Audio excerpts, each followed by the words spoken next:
Agora sim, então, boa tarde.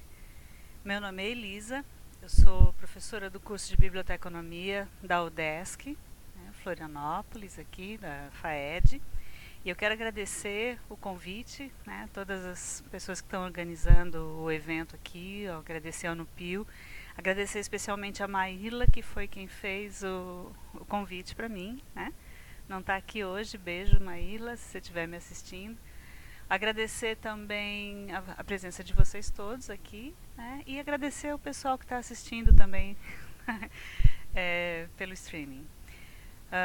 Eu também quero agradecer o Jorge do Prado, que me salvou várias vezes aqui com o Prezi. Então, esses são os meus créditos iniciais. Então, bem, eu estou bastante contente de poder compartilhar um pouco com vocês aqui, conversar um pouco sobre o assunto. O título ficou quase que um livro já, Mas quis expressar a ideia de que contar histórias hoje em dia tem uma conotação um pouquinho ampliada, do que era quando eu era criança, por exemplo, e alguém contava história para mim, Então, hoje em dia, para contar uma história, você precisa da sua imaginação, precisa da sua boca, precisa das pessoas, mas você pode se utilizar de vários outros recursos também, E hoje em dia você pode usar o livro, pode usar o computador, o tablet, o videogame, o celular e outras mídias que, ao decorrer da fala, a gente vai estar mencionando, tá? De vez em quando eu viro aqui, Não tem problema, acho que está todo mundo assim, Bom, a arte de contar histórias, quer dizer, contar história para alguém, sempre foi um mecanismo muito eficiente para incentivar a leitura, Ela tem muitas vantagens. Você pode, através da contação da história, resgatar a tua herança cultural, você pode resgatar a história propriamente dita, de um povo, de um lugar, de uma família. Com ela você cria os mitos, com ela você cria as personagens, Através da história também contada, a gente desenvolve a inteligência, a gente desenvolve a sensibilidade, a gente também desenvolve a sociabilidade, Mas a contação de história também sempre foi uma forma de ampliar o universo literário das pessoas, Então, quando eu conto uma história para os meus filhos, quando eu contava quando eles eram pequenos, contava uma história de fadas ou uma história de algum guerreiro, eles sempre se interessavam em saber mais ou saber outras histórias a respeito disso. Então, contar histórias tem essa vantagem também, além de todas as outras que já são amplamente conhecidas, debatidas. A gente nem precisa ficar aqui falando sobre as vantagens de contar histórias. E quem aqui não gosta, de ouvir uma boa história? Quem aqui não gosta de contar uma boa história? Porque, na verdade, todo mundo é contador de história, Quando você chega em casa e aconteceu alguma coisa, sei lá, pitoresco, engraçado com você, você faz questão de passar isso para os outros. Hoje em dia a gente já passa direto, ao vivo, tira foto, manda, pelo Instagram, e as pessoas vão conhecendo as histórias assim, Mas a gente hoje vive num tempo, como eu já tinha mencionado, um pouco diferente do tempo de quando eu era criança, Vamos lá, funciona bonitinho. Hoje a gente está conectado de uma forma diferente. Não que não houvesse conexão hoje, mas eu estou falando mesmo da conexão digital. Eu estou falando que ao mesmo tempo em que a gente está aqui presencialmente, deve ter outras pessoas, A gente espera que tenha outras pessoas em outros lugares, no seu local de trabalho, na sua escola, na universidade, em casa, que estão aqui participando com a gente, que estão assistindo a fala também, e que podem estar comentando com outras pessoas. Então a gente está hiperconectado agora. A gente, na verdade, como diz a Marta Gabriel, muitos de nós não estamos só conectados, nós somos conectados, E eu sou uma pessoa que é conectada. Então, o meu aparelhinho não é dos melhores, mas ele está sempre conectado na internet, que também não é grande coisa da TIM, vamos falar mal, Vamos botar o nome nos bois. Mas eu estou sempre conectada. Então, se você quiser falar comigo, não tem desculpa, sempre vai me achar. né? Eu digo sempre isso para os meus alunos, não dá para reclamar, porque você quer alguma coisa, você pode me chamar no Facebook, pode me procurar no Twitter, eu estou em todos os lugares, em todos os tempos, né? 24 horas por dia. Então nós estamos conectados e a vantagem dessa conexão é que ela ampliou, ela amplificou tudo aquilo que já acontecia numa contação de histórias normalmente, né? Então assim, a questão da herança e do resgate da cultura, do desenvolvimento da inteligência, da sensibilidade, da sociabilidade, sem falar também na amplitude quase infinita que a gente tem agora de acesso ao mundo literário. Então, hoje eu posso, através da rede internet, ter acesso a uma infinitude, sei lá, quase infinitude, né? Um leque muito grande de todo e qualquer tipo de publicação que seja do meu interesse, né? Então, hoje, em qualquer mídia, eu posso buscar aquilo que está me interessando. Se é um vídeo, se é uma música, se é um livro, se é um artigo, se é um texto qualquer, se é um filme, eu tenho condições, né, de agora, por causa deste mundo conectado, encontrar, né, essa informação que está me interessando. Além disso, esses tempos digitais, eles também facilitaram a socialização entre os leitores. Então, aquilo que já acontecia, né, numa roda de contação de histórias, né, por exemplo, onde as pessoas podem colocar sua impressão sobre aquela história, podem acrescentar detalhes na história, né, pode acrescentar um toque pessoal naquela história, a gente pode fazer isso também agora de forma conectada. Então, o que aconteceu é que a socialização agora, ela também foi potencializada. Eu estou lendo um e-book, eu faço uma anotação no e-book. Se você também tem acesso àquele e-book, você pode ler a minha anotação daquele e-book. E a gente pode discutir a respeito disso. Tá? Eu, não só isso, eu não só discuto, mas eu também me torno autora nesse processo. Coautora nesse processo. Então, as oportunidades, elas estão muito maiores, muito mais amplas. Nem todo mundo gosta disso. Tá? Andrew Kane fala no livro dele Vertigem Digital, ele é um tecno-pessimista, ele não gosta mesmo, ele fala que a internet está nos dividindo, as redes sociais estão nos destruindo e acabando principalmente com a privacidade. E ele menciona a questão da leitura. Ele fala que a leitura era a coisa mais individual que uma pessoa podia ter. Então, assim, eu estou lendo um livro. Esse livro é meu, eu estou carregando esse livro e eu estou lendo ele agora. Não, nem isso eu não posso mais fazer sozinho, ele diz. Agora a leitura também é coletiva, né? Então nem todo mundo gosta de viver nos tempos assim. Mas existem muitas vantagens e muitas pessoas gostam disso também, né? Como tudo na vida. Então a gente vive dias hoje de leitura e de escrita coletivas. Cada um de nós pode criar a sua história. Cada um de nós pode contribuir com a história do outro, né? Cada um de nós pode ser um autor, um coautor. E todo mundo pode ser o contador da sua própria história, tá? Antes isso aqui era automático, né? Mas tudo bem. Isso aqui foi um tweet que eu recebi, que a Marija, ela trabalhou na Pixar, aquela que fez Toy Story, sabe? Vocês conhecem, né? Os estúdios da Pixar.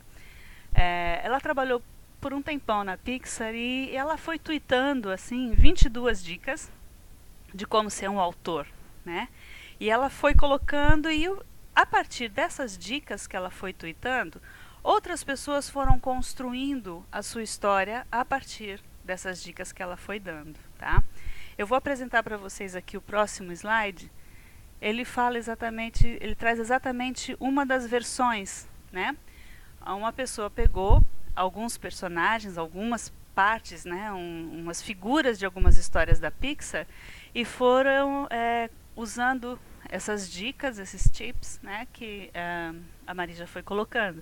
Essa aqui é uma delas, né? Então você, para poder, ficou bem melhor, né?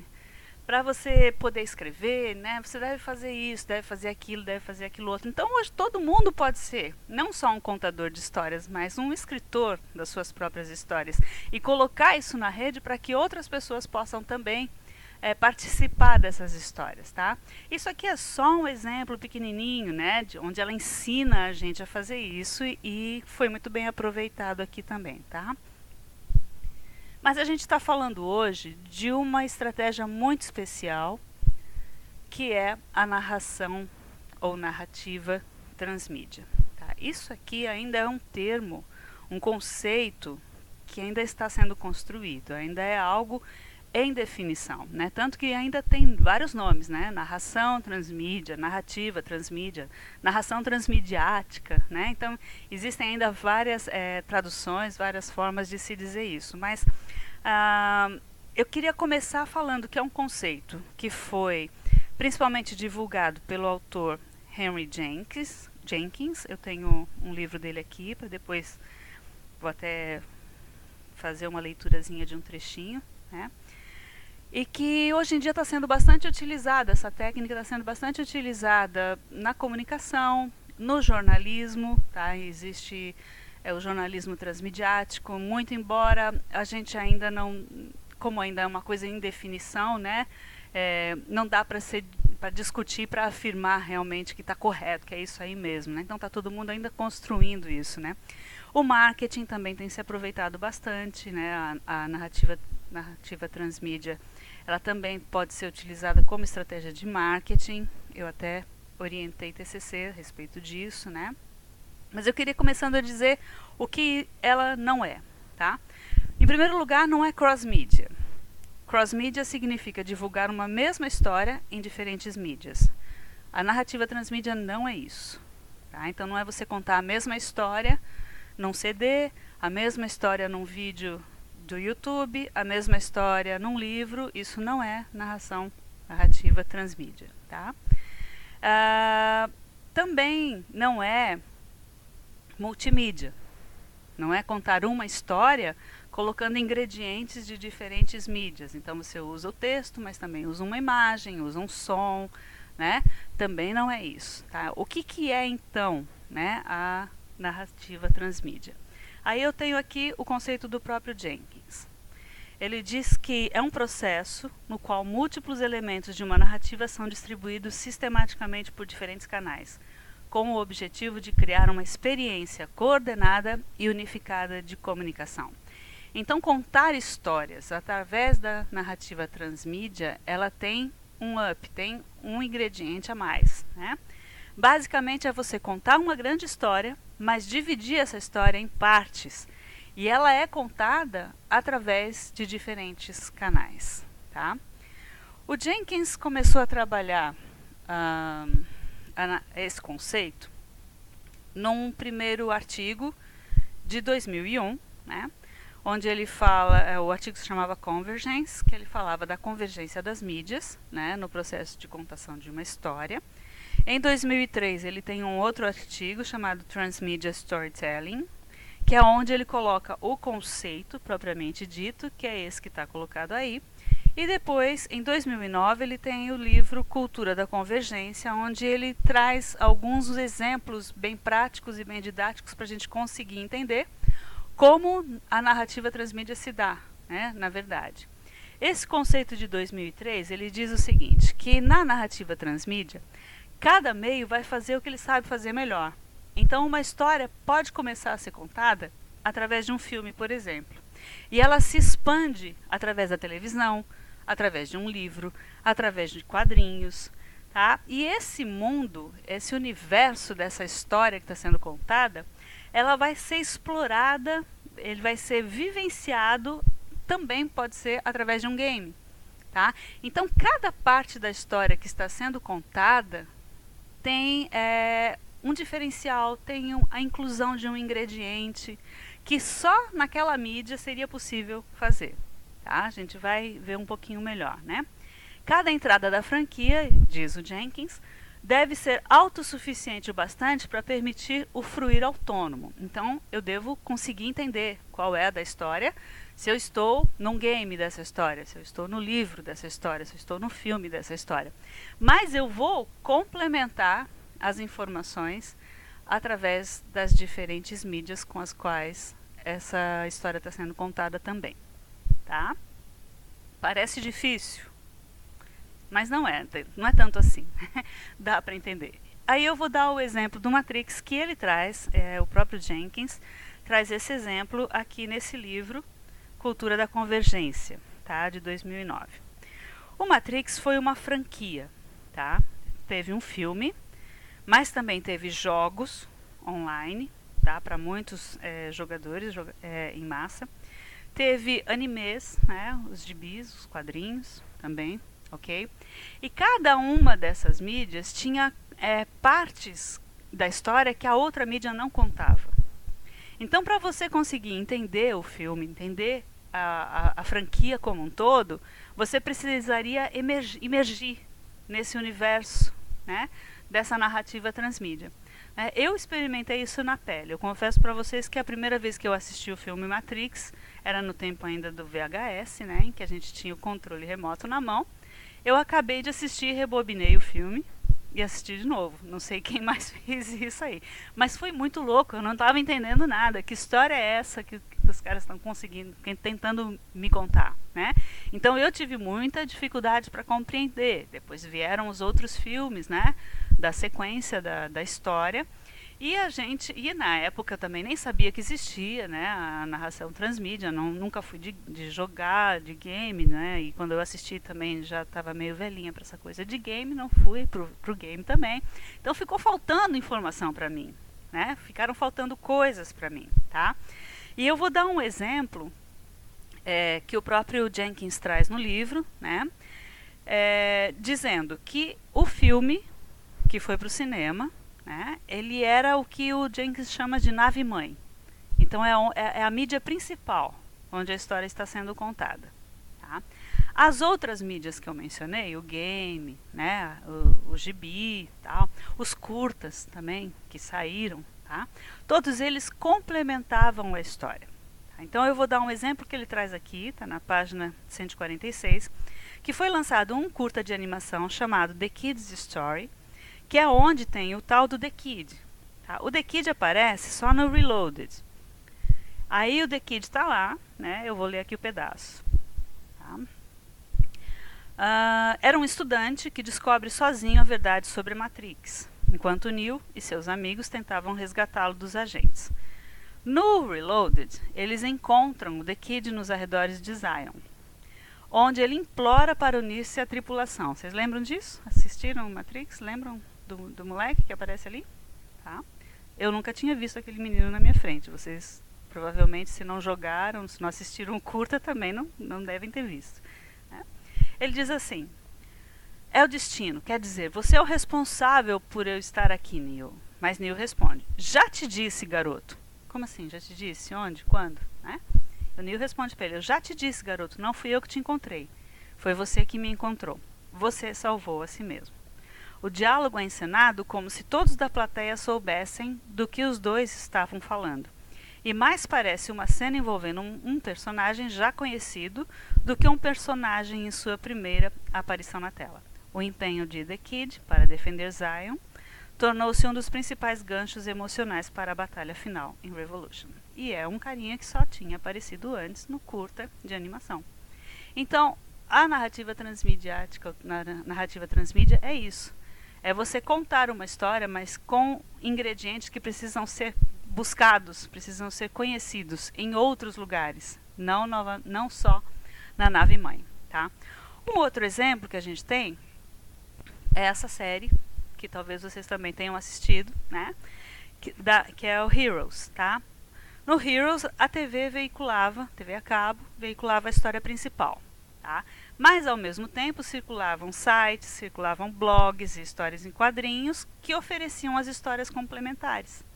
Então, quem buscava informação em todas essas mídias tinha uma experiência diferente, mais completa, mais imergida, de quem só assistia a série na televisão.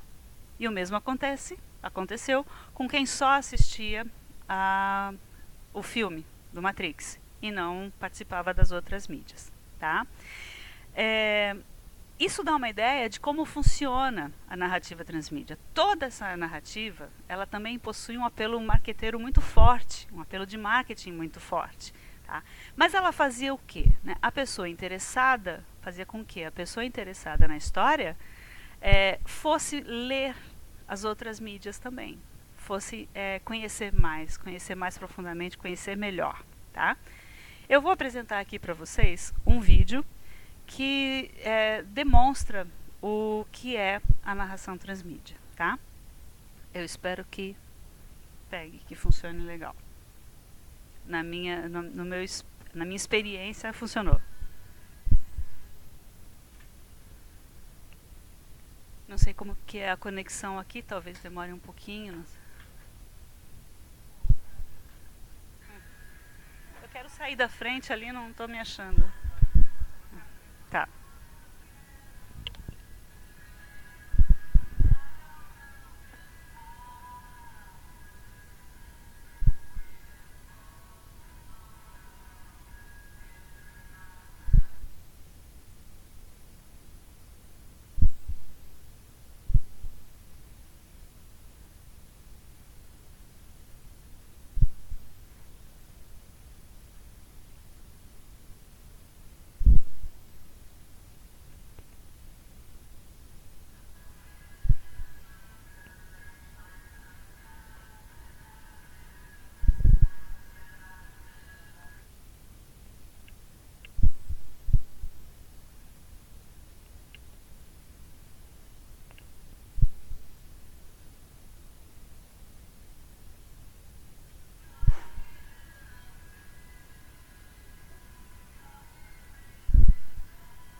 Tá meio travadinho, mas a ideia é que você utiliza diferentes ambientes, diferentes tecnologias para chegar à história, né? Você já viu o tablet, já viu a pessoa chegando na biblioteca para pegar o livro, né? Então, a ideia da narrativa transmídia é exatamente essa, é você conseguir, através de diferentes canais, complementar, né? Completar a história que você está interessado em ler. Se ficar travado, a gente pode parar, não sei.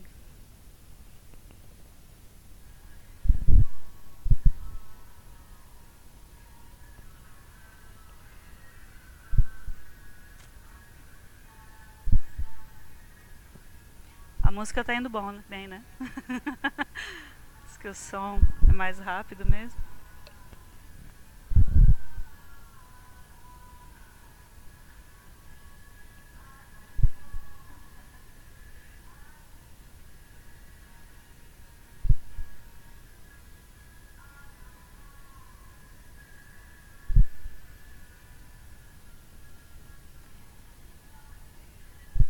Tá bom, não vamos insistir, tá?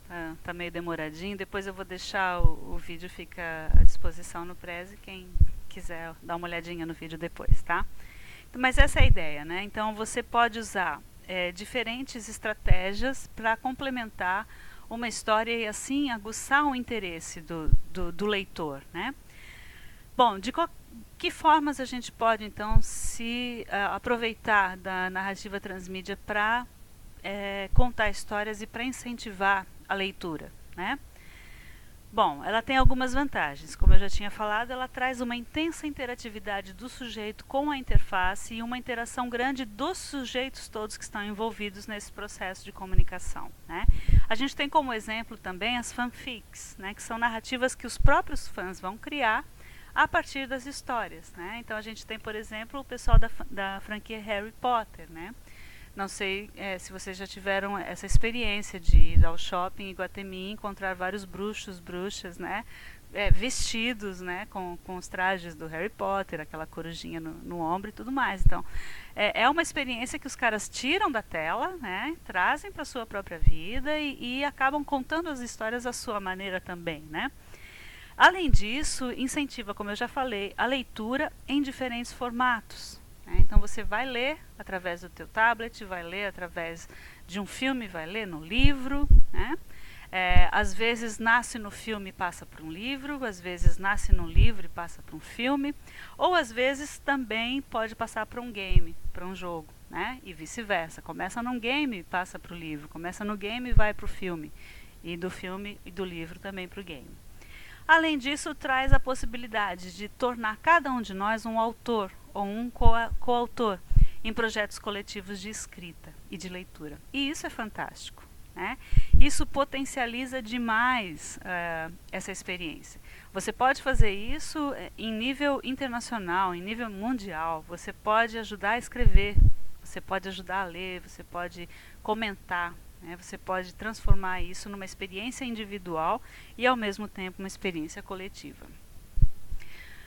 Para que a gente possa ter uma experiência plena nesse universo, os consumidores dessa leitura, quer dizer, os leitores, eles vão perseguir pedaços da história em diferentes canais, vão comparar as suas observações com as de outros fãs. Né? Então, você vai partir da história da nave-mãe, passar pelas histórias complementares em diferentes mídias e vai transformar isso tudo numa experiência tua.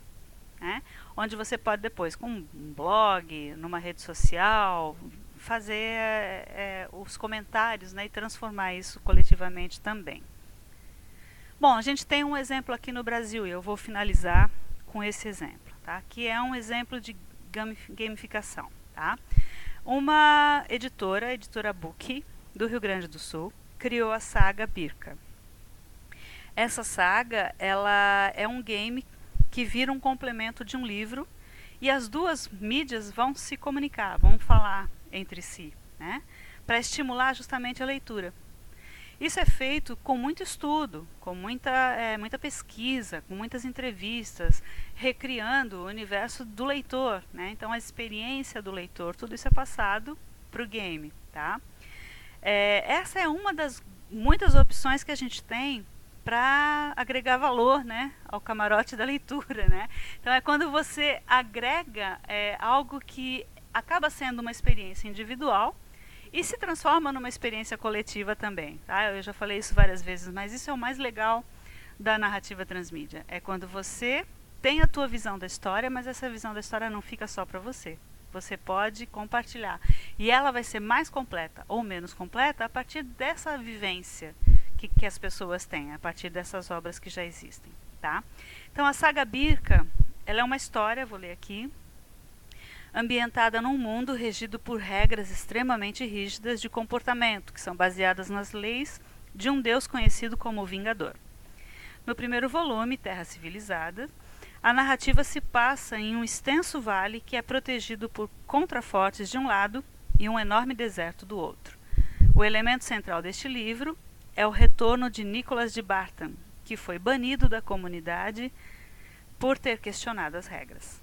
Ele retorna com pensamentos inovadores que podem abalar de forma definitiva a estrutura social vigente. Então, essa é a história brasileira, tá, que está sendo criada através da editora Book e que tem um game e um livro, transformando assim, então, numa narrativa transmídia. Bom, eu espero que vocês tenham compreendido, né, que tenha sido claro a ideia de como pode ser importante a gente utilizar esse tipo de estratégia para transformar o antigo sonho, né, de um Brasil de leitores numa realidade, a partir do uso da tecnologia, né, a partir de aparatos tecnológicos que hoje os nossos filhos, sobrinhos, netos, sei lá, sabem usar melhor do que a gente mesmo. Né? Então, é uma oportunidade que a gente não pode abrir mão. Quem está interessado, né, em fazer com que as pessoas se tornem leitores, né, em aumentar a cultura das pessoas, em transformar um pouco melhor, né, esse mundo que a gente vive através desse universo ficcional, através desse universo de leitura, tem nas mãos mais uma ferramenta, tem nas mãos mais uma estratégia, né, que pode sim ser utilizada e que, na verdade, se a gente for parar mesmo para pensar, a tecnologia só veio facilitar algo que a gente já fazia. Não sei se tem alguém aqui que é professor ou que trabalha com criança e que já contou uma história, que já fez, por exemplo, uma caça ao tesouro com as crianças na escola, né? Onde você começa alguma coisa ali, dentro da sala de aula, dentro de um ambiente qualquer, e depois espalha a turma para que eles vão, né, explorar, vão até o tesouro, vão chegar ao final da história, né? Então, na verdade, é algo que a gente já faz, né, há bastante tempo, e que a tecnologia veio facilitar, veio ampliar, veio potencializar, né, como uma ferramenta para isso. Então, eu quero agradecer, me coloco aberta também, se alguém quiser fazer alguma pergunta, tá? Mas era isso que eu queria compartilhar com vocês aqui hoje. Obrigada.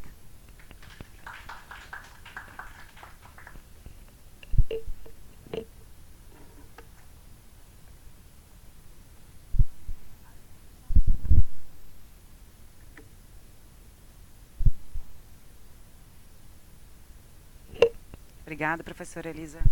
E alguém tem alguma pergunta?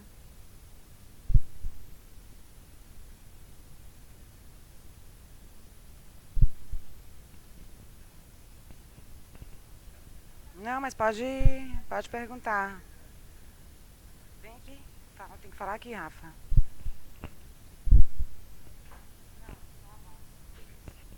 Tostão da minha voz. Não, só lembrei de alguns antepassados, né? Tanto do. Quando você começou a falar, eu lembrei de talvez que tenha sido a primeira transmídia em relação a filmes famosos, que foi com Star Wars, que já nos anos 70 houveram continuações sobre a saga nos quadrinhos da Marvel e continuaram até hoje, né? Na verdade, agora parece que a Disney comprou essa coisa de Star Wars e vai continuar a fazer, e ao mesmo tempo, durante todo esse tempo, durante todo esse intervalo entre os três primeiros filmes e das duas trilogias, desculpa, os quadrinhos continuaram através de uma outra editora chamada Dark Horse. Mas também pensei sobre a ideia da fanfiction, né? Que talvez o que a gente tenha hoje em dia seja uma possibilidade de aumentar isso de forma absurdamente grande, né? De manter uma quantidade muito grande de pessoas envolvidas nesse, sei lá, quando penso que a história do Aladdin, que provavelmente é a mais famosa das Mil e Uma Noites, é na verdade ocidental, né? Acabou se tornando a história mais famosa, assim, exterior a ela, e foi posterior. Então a segunda parte do Don Quixote, que quase aconteceu por outra pessoa, né? Legal. Mas eu acho que uma das coisas é essa possibilidade de você transformar isso em um evento grande, né? Que envolve uma quantidade grande de pessoas. Mas era só mais um comentário que uma pergunta. Mais alguma pergunta?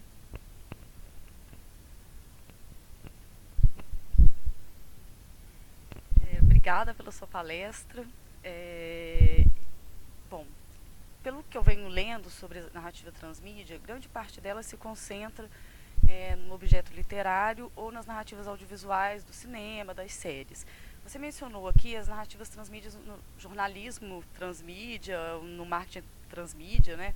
Claro que são muito recentes essas experiências de contação de histórias, né? Mas considerando que o papel da recepção do leitor é determinante, é fundamental, uma peça desse sistema da narrativa transmídia, como que, por exemplo, no jornalismo transmídia, no marketing transmídia, esse elemento desse sistema ele funciona? Porque no caso das narrativas literárias, audiovisuais, você tem as fictions, né? E como funciona isso, por exemplo, no marketing e no jornalismo?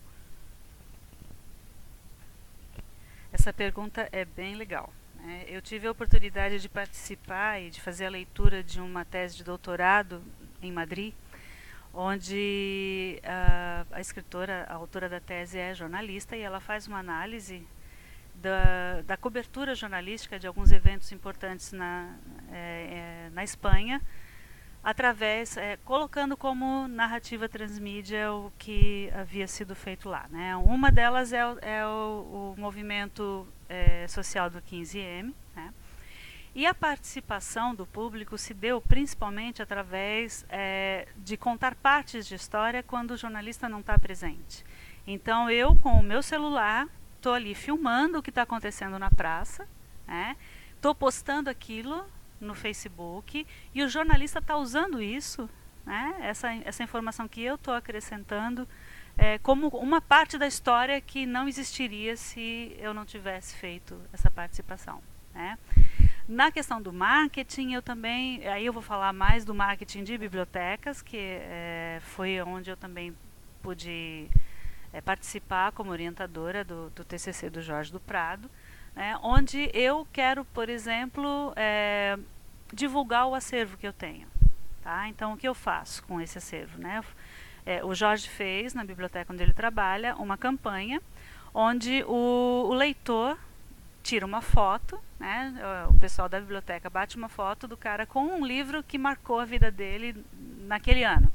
Então eu li, vamos supor, né, A Cultura da Convergência do Henry Jenkins, eu tirei esse livro da biblioteca do Jorge. Então eu pego uma foto minha, né? Estou aqui divulgando que a biblioteca tem esse livro. Foi criada na página do Facebook da biblioteca uma campanha que a foto mais curtida, né, o que recebesse mais likes, o personagem ali, né, que leu o livro, que está divulgando, né, aquele acervo, ganharia um prêmio X qualquer. Tá? Existem outras campanhas de marketing, por exemplo, de lojas, né, de departamentos de roupas, onde o cara tira fotos de 3 ou 4 trajes completos, né? E coloca lá, né? Qual você gostou mais? Então as pessoas entram no site da loja ou na página da rede social daquela loja e dizem, eu acho que esse look aqui está mais legal. O que ele está fazendo? Ele está mostrando o que ele tem ali, né? E as pessoas vão e compram aquele traje, tá? Então a participação do público, e eu volto a falar o que eu disse no início, são adaptações da narrativa transmídia. Não pode se dizer exatamente que seja no conceito do Jenkins, né, a narrativa transmídia no conceito mais puro. Mas são formas de fazer com que haja a participação das pessoas interessadas naquele acervo bibliográfico, das pessoas interessadas naquela cobertura jornalística, dos consumidores de uma determinada loja, estão participando da divulgação, né, da contação daquela história ali, né? Então, essas são as formas que eu já presenciei, que eu já tive a oportunidade de ver, e muitas outras devem existir que eu desconheço, né? Mas eu não sei se isso responde bem a tua pergunta. Mais alguma pergunta? Não? Então, muito obrigada, professora.